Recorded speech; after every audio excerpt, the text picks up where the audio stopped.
Hi friends, welcome back to London బ్రతుకులు channel. ఇప్పటి వరకు నన్ను చాలామంది ఇన్స్టాగ్రామ్లోనే చూశారు. యూట్యూబ్లో అయితే ఫస్ట్ వ్లాగ్ తీయడం జరుగుతుంది. అసలు నేను యూట్యూబ్ స్టార్ట్ చేయడానికి రీజన్ ఏంటి అనేది తెలుసుకుందాం. నాకు యాక్చువల్గా ట్రావెలింగ్ అంటే చాలా ఇష్టం.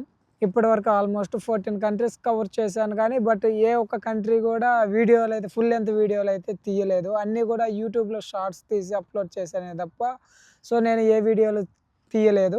కానీ కొంతమంది మా ఫ్రెండ్స్ సజెస్ట్ చేసింది ఏంటి అంటే, అన్న నువ్వు ఎలాగా ట్రావెల్ చేస్తూ ఉంటావు, అసలు ఆ ట్రావెలింగ్ చేసేటప్పుడు ఫుల్ లెంత్ వీడియోలు ఎందుకు చేయట్లేదు? లైక్ అంటే నువ్వు స్లాట్ బుక్ చేసుకున్నప్పటి నుంచి తర్వాత ఫ్లైట్ బుక్ చేసుకోవడం కానీ, తర్వాత అకామిడేషన్ హోటల్ బుకింగ్కి కానీ, అక్కడ లివింగ్ ఎక్స్పెన్సెస్ ఎంత అవుతాయి ఏంది, ఇలా మొత్తం ఓవరాల్గా ఒక ఫుల్ లెంత్ వీడియోలు అయితే చేయొచ్చు కదన్నా అని అడిగారు.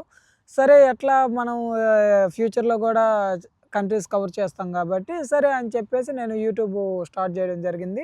అదేవిధంగా యూకేలో కూడా చాలామందికి అసలు యూకే ఎలా ఉంటుంది, ఇక్కడికి వచ్చిన తర్వాత రూమ్స్ ఎలా ఫైండ్ అవుట్ చేసుకోవాలి, జాబ్స్ ఎలా ఫైండ్ అవుట్ చేయాలి, ఇక్కడ వేర్ హౌసెస్ జాబ్స్ ఎలా ఉంటాయి, తర్వాత ప్రొఫెషనల్ జాబ్స్ ఏంటి, ఇలా చాలా అంటే చాలా క్వశ్చన్స్ చాలామందికి తెలీదు ఇక్కడికి వచ్చిన తర్వాత ఏం చేయాలి అనేది. సో నాకు తెలిసిన ఇంట్రెస్టింగ్ టాపిక్స్ అన్నీ మీకు చెప్తాను. మీకు ఏదన్నా కావాలి అనుకున్నా కానీ కామెంట్ రూపంలో చెప్పండి. ఫ్యూచర్లో వీటన్నిటి గురించి అయితే మనం వీడియోలు తీయడం జరుగుతుంది.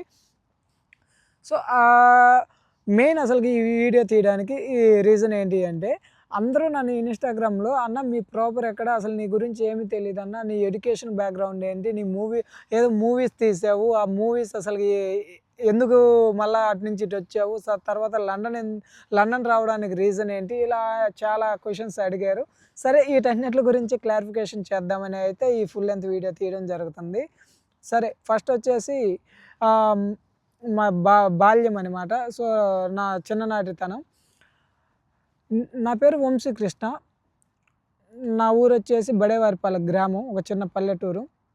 మాది ప్రకాశం జిల్లా. మా దగ్గర నుంచి అంటే మా గ్రామం నుంచి కందుకూరు టౌన్ ఒకటైతే ఉంటుంది. ఆ టౌన్ వచ్చేసి 9 కిలోమీటర్లు ఉంటుంది. మా అమ్మ నాన్నలు వచ్చేసి, మా అమ్మ పేరు సుజాత, మా నాన్న పేరు Kondayya. They both are farming అనమాట. మాది చాలా మధ్యతరగతి కుటుంబము. సో చిన్నప్పటి నుంచి మేము వ్యవసాయం చేసుకుంటూనే జీవనం గడిపేవాళ్ళం. సో ఎంత కష్టం వచ్చినా నాకు తెలియకుండా మా అమ్మ నాన్నలే కష్టపడి నన్ను చదివించారు. సో అది మా ఫ్యామిలీ గురించి అనమాట. సరే నెక్స్ట్ వచ్చేసి నా విద్యాభ్యాసం. సో అంటే నా ఎడ్యుకేషనల్ బ్యాక్గ్రౌండ్ ఏంటి అంటే, సో చిన్నప్పటి నుంచి నేను గ్రామంలోనే పుట్టి పెరిగాను. నా ఎడ్యుకేషనల్ బ్యాక్గ్రౌండ్ వచ్చేసి 1వ తరగతి నుంచి 7వ తరగతి వరకు మా గ్రామంలోనే ఈ గవర్నమెంట్ స్కూల్ ఉంటే దాంట్లో చదువుకున్నాను. అలా గవర్నమెంట్ స్కూల్ అయిపోయిన తర్వాత కందుకూరులో నాగార్జున విద్యాలయం అని ఉంటుంది. సో 8th నుంచి 10th వరకు అయితే నాగార్జున విద్యాలయంలో చదువుకున్నా. అలా 10th క్లాస్ అయిపోయింది. 10th అయిపోయిన తర్వాత ఇంటర్మీడియట్కి అయితే గుంటూరు జాయిన్ అయ్యాను అనమాట. గుంటూరులో ఏంటి అంటే లైక్ ఫస్ట్ ఇయర్ వచ్చేసి చిన్నకొండ్రపాడులో చదువుకున్నాను. సెకండ్ ఇయర్ వచ్చేసి పేరేచెర్ల క్యాంపస్లో అయితే చదువుకున్నాను. ఈ విధంగా ఇంటర్మీడియట్ అయిపోయింది. ఇంటర్మీడియట్ అయిపోయిన తర్వాత నెక్స్ట్ వచ్చేసి ఇంకా మనకి బీటెక్ అనేది మల్య లక్ష్మయ్య ఇంజనీరింగ్ కాలేజీ కనుమల్ల. ఇది మాకు సింగరాయకొండ దగ్గరలో ఉంటుంది. మాకేంటి అంటే ఇంటి దగ్గర నుంచి కాలేజీ బస్సు ఉండేది. సో ఆ విధంగా డైలీ అప్ అండ్ డౌన్ చేస్తూ అలా 4 ఇయర్స్ బీటెక్ అనేది కంప్లీట్ అయిపోయింది. ఇంతటితో నా ఎడ్యుకేషనల్ బ్యాక్గ్రౌండ్ అయిపోయింది. తర్వాత మళ్ళీ యూకే 2016లో నా బీటెక్ అయిపోయింది. 2022లో నేను మళ్ళీ మాస్టర్స్ కోసం యూకే వచ్చానమాట. సో ఇది నా ఎడ్యుకేషనల్ బ్యాక్గ్రౌండ్. సరే coming to my corporate life. అంటే నేను బీటెక్ అయిపోయిన తర్వాత ఏం చేశాను? సో బీటెక్ అయిపోయిన తర్వాత హైదరాబాద్ వచ్చామన్నమాట. హైదరాబాద్ వచ్చి కొన్ని రోజులు అలా వచ్చిన కొత్తలో అందరికీ ఎలా ఉండిద్ది, అంతా కలర్ఫుల్ లైఫ్, జిల్ జిగా జిగా అన్నట్టే ఉండింది. సో అదేవిధంగా 2-3 సంవత్సరాలు వేస్ట్ అయిపోయినాయి. సో అలా వేస్ట్ అయిపోయిన తర్వాత ఇంక ఇది కరెక్ట్ వే కాదు అని చెప్పేసి ఇంకా అప్పుడు సాఫ్ట్వేర్ జాబ్ చెయ్యాలి అని చెప్పేసి ఇంకా ఇంటికాడ నుంచి ఎన్ని రోజులని పంపిస్తారు, కష్టం కదా. సో ఇంక మనం కూడా ఏదో ఒక జాబ్ చేయాలి అని చెప్పేసి ఇంక అప్పటి నుంచి జాబ్ చేయడం ట్రై చేశాను. అప్పుడు నా ఫస్ట్ కార్పొరేట్ లైఫ్లో నేను ఫస్ట్ అడుగు వేసింది ఎక్కడ అంటే వివాన్ టెక్నో సొల్యూషన్. అదేంటి అంటే నేను పైసలు కట్టి జాయిన్ అయ్యామనమాట. అదే బ్యాక్ డోర్ అంటారు కదా! సో, అది బ్యాక్ డోరు. కానీ అది చాలా ఫ్రాడ్ కంపెనీలో జాయిన్ అయ్యాను ఫస్ట్ టైము. బట్ ఒక 6 నెలలు అయిపోయిన తర్వాత ఆ కంపెనీ ఎత్తేయడం జరిగింది. ఎత్తేసిన తర్వాత నేను ఎక్కడైతే బ్యాక్ డోర్‌కి డబ్బులు కట్టానో వాళ్ళ దగ్గరికెళ్ళి నా కాడ అకౌంట్ స్టేట్మెంట్‌లు ఉండడం వల్ల సో, మొత్తం అమౌంట్‌ని రిఫండ్ చేసుకోవడం జరిగింది. ఆ విధంగా ఫస్టు ఒక చిన్న కంపెనీ ద్వారా నాకు కార్పొరేట్ లైఫ్ అనేది స్టార్ట్ అయింది. దాని తర్వాత ఒక corporate company, Belgium based company అనమాట. సో, దాంట్లో నాకు జాబ్ రావడానికైతే ప్రెజెంట్ వర్క్ చేస్తున్న కుప్పం ఎమ్మెల్సీ కంచర్ల శ్రీకాంత్ గారి ద్వారా నాకైతే అతని రికమెండేషన్ ద్వారా అయితే నాకు జాబ్ వచ్చింది. సో, అక్కడ నేను ఒక 1 ఇయర్ అలా జాబ్ చేసుకున్నాను. ఆ జాబ్ చేసుకున్న తర్వాత సో, అదేంటి అంటే అది కంప్లీట్‌లీ నాకు రిలేటెడ్ కాదు. సరే ఇన్ మనకి లివింగ్ ఎక్స్‌పెన్సెస్ అయినా కావాలి కదా! అని చెప్పేసి అది చేరాను. 1 ఇయర్ తర్వాత నేనైతే అక్కడ రిజైన్ చేసేసి బయటకొచ్చాను. ఇదంతా కాదు అని చెప్పి అప్పుడు నేను బెంగుళూరు వెళ్ళడం జరిగింది. బెంగుళూరు వెళ్ళిన తర్వాత ఎప్పకొండకు చెందిన ఒక అన్న ఉన్నాడు. ఆ అన్న దగ్గర నేను క్లిక్ యూ నేర్చుకున్నాను. ఆ క్లిక్ యూ నేర్చుకున్న తర్వాత నేను ఫస్ట్ అనేది 5 అంకెల జీతం చూడగలిగింది. ఫస్ట్ నేను చెన్నై సాల్వర్ మైన్స్ అనే కంపెనీలో జాయిన్ అయ్యాను.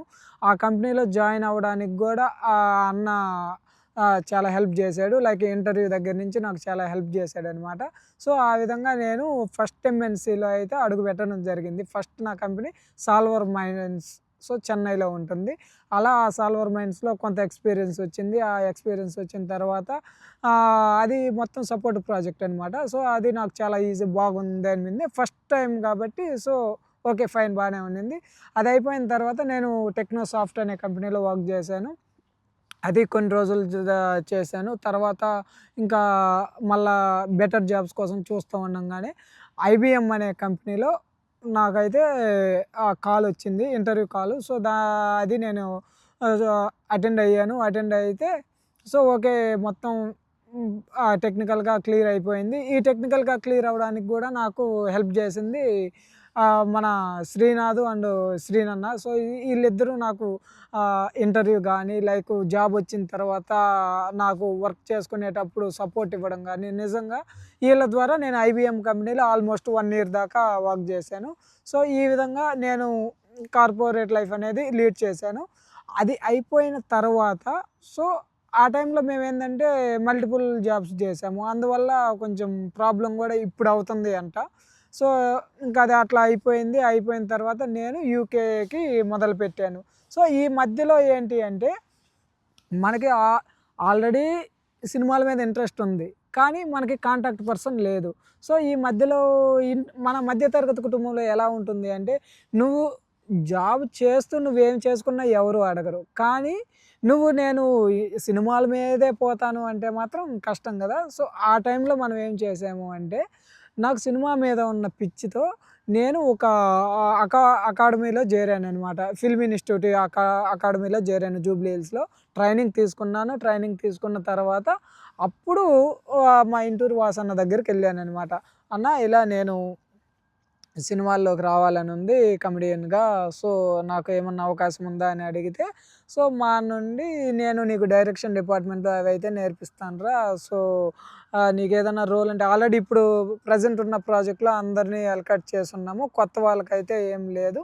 నెక్స్ట్ ప్రాజెక్ట్‌లో ఏదన్నా చూద్దాంలే అన్నట్టుగా చెప్పాడు. సరే అదంతా అయిపోయింది. అది అయిపోయిన తర్వాత నేను హైదరాబాద్ వెళ్ళిన కొత్తలో మనకి తెలిసిన వాళ్ళది ఒక మూవీ జరుగుతుండింది 'అమీర్పేట్‌లో' అనే మూవీ.